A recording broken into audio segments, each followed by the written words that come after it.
nzubaka cyane ahubwo nshobora kuba nzahura n'igihomora cy'umurezi kikampangayikisha. Ibibazo byose ari gucamwo ubu si ibibazo bitangiye vuba aha, dore impamvu uva ku itangiriro rya dore mpura nawe nari mfite umugore. Aha ni mu bihe yaganiraga n'umunyamakuru uzwi cyane witwa Murindahabi Irene, aho yari amaze kumutangariza ko afite umugore. Ni nyuma y'aho we na Murindahabi Irene bari bakoze ikiganiro cyabanzaga, yampano akavuga ko nta mugore afite ndetse avuga ko ashobora kuzahura n'umugore umurumbi. Ni gute yazaga avuga ibyo ngibyo kandi afite umugore babana?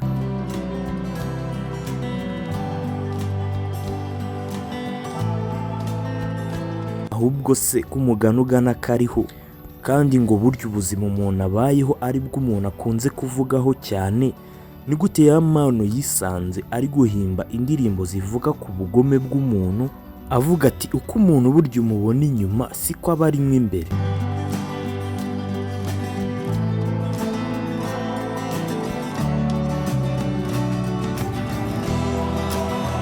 Ni gute yisanze mu buzima bukakaye nk'ubw'uyu munsi arimo, kandi yari umuntu umwe mu bagize amahirwe akomeye mu buzima bwabo wo guhura n'ibyamamare cyangwa se kujya ku mastage akomeye mu gihe gito. Nyuma yo gukundwa n'abantu benshi, ni gute ubuzima kuri uyu munsi arimo bwahindutse isere bwayo?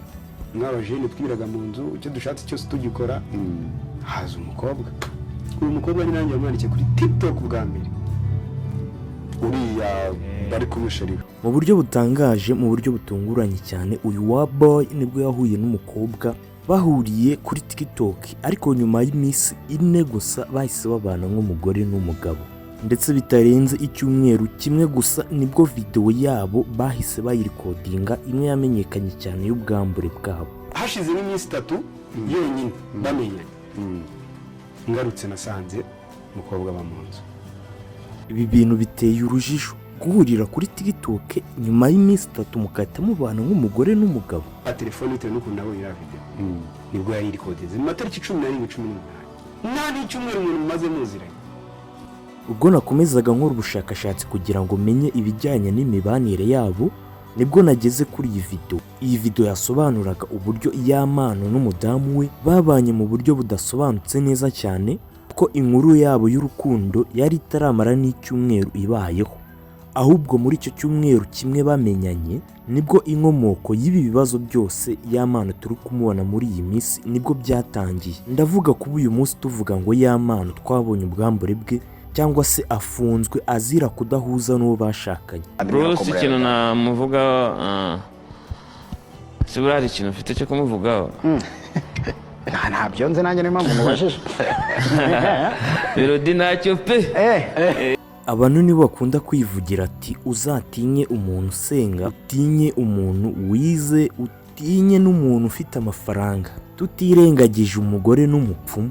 Ntimunera amabuye ngo Samusoni yari umugabo ukomeye cyane ufite imbaraga, barangije bamutega umugore. Nyuma y'iminsi mike ya wa Samusoni wari ukomeye yasigaye ari igihwihwini, ndavuga umuntu udafite ingufu. Ushobora kututekereza ati none se kubera iki ibyo ubizanye? Tugendeye ku byavuzwe by'uko yampano uwo babanaga nk'umudamu we ariko bitemewe n'amategeko, bamenyanye kuri TikTok, ariko nyuma y'iminsi 3 ngo barabanaga nk'umugore n'umugabo. Tugerageje kubihuza, stage ikomeye cyane uyu yampano yagiyeho muri BK Arena yayigiyeho ahari mu kwa mbere. Yampano byamenyekanye ko afite umudamu hashize iminsi gutyo, nimba nibeshye ubwo muraza kunyomoza, ariko ngenekereje video za yampano zatangiye kuvugwa mu kwezi kwa 4 kwa 5 muri 2025, kandi yagiye kuri stage mu kwezi kwa mbere muri 2025. Byumvikane ko stage yayigiyeho mbere yuko abana n'umudamu we, kandi yayigiyeho mbere yuko iminsi 3 ishira. Hashize iminsi mikeya uyu yampano nibwo yagiye kuri iyi televiziyo nkuru y'igihugu, televiziyo y'u Rwanda, avuga ko atazi Bruce Melody, avuga ko atanazi 155. Naninyweraga kawa.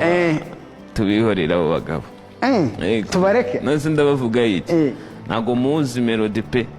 Muri ya mategeko y'ibintu bigomba gutinywa, ndi kubona ngiye hari itegeko hano ryari ryangijwe ko twavuze ko ugomba gutinya umuntu usenga, ugatinya umuntu ufite amafaranga, ugatinya umugore n'umupfumu.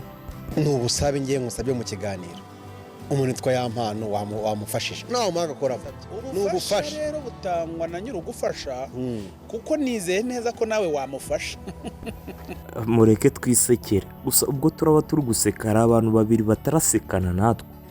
uwa mbere ni umuntu bita yampano, undi ni umuntu ushobora kuba yararwaye sida ariko uyu munsi akaba atayirwaye bitewe n'ubufasha yakorewe. aza kunkamuramo iyo pressure, ankamuramo ako gahinda.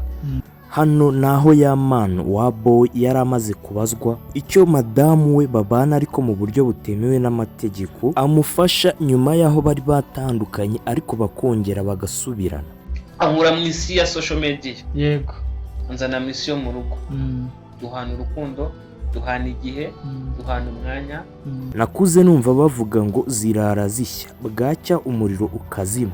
ni nyuma y'ibyo twumvishe mu mategeko uko bari babanye bitandukanye burundu n'ibyo hano twari tumaze kubwirwa. mu nyemerere noneho tuvuge kuri yampano ku buzima bwe ku buryo burambuye. amazina ye nyakuri ni Floriye Uworizagwira, izina ry'ubuhanzi ni Yampano, akomoka mu karere ka Nyamasheke mu ntara y'Iburengerazuba. dore uko yabayeho mu bwana bwe.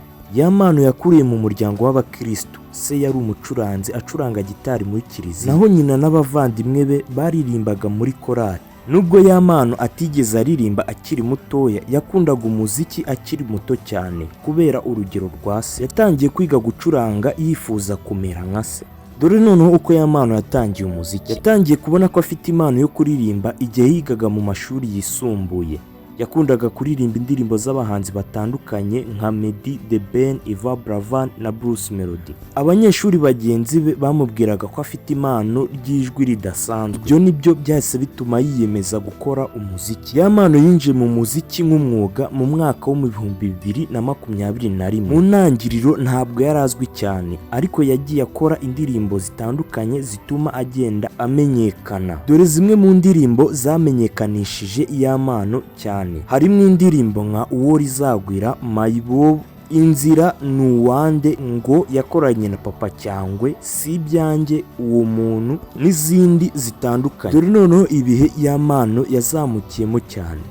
mu mpera z'umwaka wa 2024 no mu ntangiriro z'umwaka wa 2025 Yampano yatangiye kumenyekana cyane mu Rwanda. yanaririmbye mu gitaramo gikomeye cyane cyabereye muri BK Arena nyuma yo gushyigikirwa n'umuhanzi ukomeye cyane The Ben. ibi akaba ari byo byatumye amazina ye arushaho kumenyekana cyane. dore noneho bimwe mu bibazo bikomeye cyane uyu Yampano yahise ahura nabyo muri uyu mwaka wa 2025. Yampano yahuye n'ikibazo cyo gusakazwa kw'amashusho ye bwite ku mbuga nkoranyambaga. yaje gutanga ikirego maze abantu bakekwaho gusakaza aya mashusho bakurikiranwa n'ubutabera. mu mwaka wa 2026 uyu Yampano nawe yaje gufatwa na RIB akurikiranyweho ibyaha bikomeye cyane bitandukanye. yafashwe ryari. urwego rw'igihugu rw'ubugenzacyaha RIB rwamufashe ku itariki 16 Gicurasi 2026 nyuma y'ibirego byari bitanzwe bimushinja ibyaha bitandukanye. amakuru ya RIB yemeje ko yari amaze igihe kirekire ashakishwa mbere y'uko aza kwishyikiriza inzego z'ubutabera. ushobora kwita utekereza ati none se yarakurikiranyweho ibyaha ki?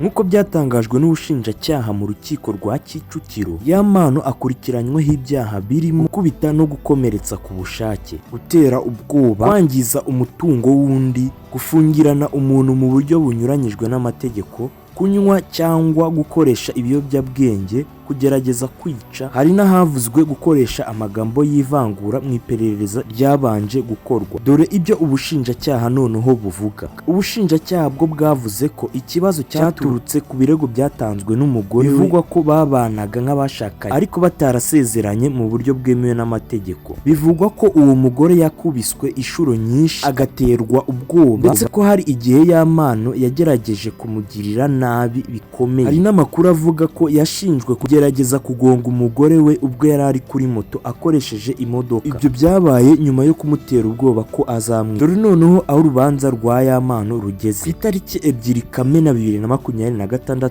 Yampano yagejejwe imbere y'urukiko rw'ibanze rwa Kicukiro mu iburanisha. byerekeye ku ifunga n'ifungurwa by'agateganyo. Icyo gihe yarakurikiranyweho ibyaha 7 mu madosiye atandukanye. Urubanza rwari rugikomeje kuko nta mwanzuro wa nyuma w'urukiko wari watangajwe icyo gihe. Kuri uyu munsi yampano yazanywe imbere y'amategeko, ariko nanone nta mwanzuro watangajwe bitewe n'ikibazo cyo kubara network. Ndabashimiye abanye natwe muri iyi video. Nge nitwa Olivier, Imana ibarinde.